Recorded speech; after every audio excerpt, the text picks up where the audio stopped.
सरकार इस समय हर गलत काम कर रही है और सरकार हर गलत काम को बढ़ावा दे रही है। और अगर इस तरह का आपने खुलासा किया है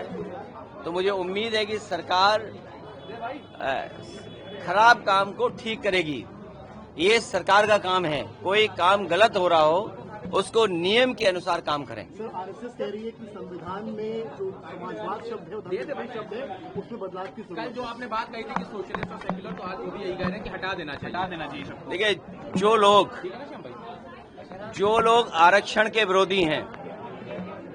और जो लोग संविधान के विरोधी हैं, ऐसे बहुत सारे लोग हैं जो बाबा साहब भीमराव अंबेडकर जी के संविधान के खिलाफ हैं। जो लोग संविधान के खिलाफ हैं वो आरक्षण के खिलाफ हैं। जब वो सीधे सीधे आरक्षण के खत्म करने के लिए आरक्षण के खिलाफ नहीं बोल सकते हैं, तब वो सोशलिस्टों की बात कहते हैं कि सोशलिज्म शब्द हटना चाहिए। और जिन लोगों का दिल और दिमाग नफरत से भरा हुआ है, नकारात्मक राजनीति से भरा हुआ है, वो जो बांट करके समाज में दीवार खड़ी कर करके जो राजनीति करना चाहते हैं,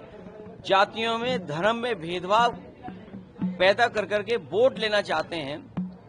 वो लोग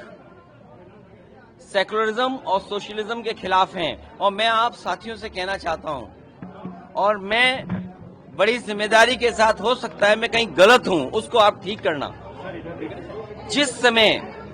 भारतीय जनता पार्टी की गठन हो रहा था, भारतीय जनता पार्टी जब बनाई जा रही थी, ये बहस हो रही थी इस बात को लेकर के कि भारतीय जनता पार्टी जब काम करेगी तो क्या वो आरएसएस की विचारधारा, जो कम्युनल विचारधारा है, उस पर चल करके काम करेगी, और जो छुपी हुई उनकी रणनीति है कैपिटलिस्ट लोगों को बढ़ावा देने की, क्या उस व्यवस्था को, कैपिटलिज्म को और मजबूत करेंगे। उस समय जब भारतीय जनता पार्टी का गठन हुआ तो ये बहस जरूर हुई थी कि भारतीय जनता पार्टी सेकुलर सिद्धांतों को अपनाएगी, सोशलिस्ट सिद्धांतों को अपनाएगी कि नहीं अपनाएगी। उस समय ज्यादातर भारतीय जनता पार्टी के गठन में शामिल होने वाले और उस समय जिनको राष्ट्रीय अध्यक्ष बनाया, जो प्रस्ताव पास हुआ, वो सेकुलर और सोशलिस्ट भारतीय जनता पार्टी सिद्धांतों को अपनाएगी। अगर भारतीय जनता पार्टी के लोगों ने अपने स्थापना के समय पर जो प्रस्ताव पास किया था और स्थापना के समय पर जो उनके राष्ट्रीय अध्यक्ष थे, जो उन्होंने सेकुलरिज्म और सोशलिज्म अपनाया था,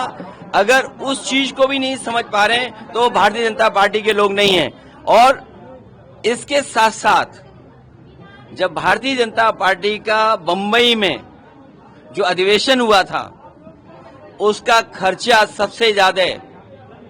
किसी ने उठाया था, और शायद उठाने वाले का नाम अगर मैं ले दूं या उन लोगों का नाम ले दूं तो भारतीय जनता पार्टी को हिंदू मुस्लिम याद आ जाएगा। इसलिए ये सवाल मैं आपके लिए छोड़ता हूं, आपकी रिसर्च के लिए छोड़ता हूं, और उम्मीद करता हूं कि आप रिसर्च कर करके ये बात जरूर बताओगे कि जिस भारतीय जनता पार्टी का गठन हुआ उस समय के उनके राष्ट्रीय अध्यक्ष जो बने, उन्होंने सेकुलर का पक्ष लिया, सोशलिज्म का पक्ष लिया, उन्होंने वो प्रस्ताव पास किया, लेकिन उस सम्मेलन में जो खर्च हुआ, किसने खर्च किया, उसका मैं उम्मीद करता हूं कि आप लोग जरूर बताएंगे।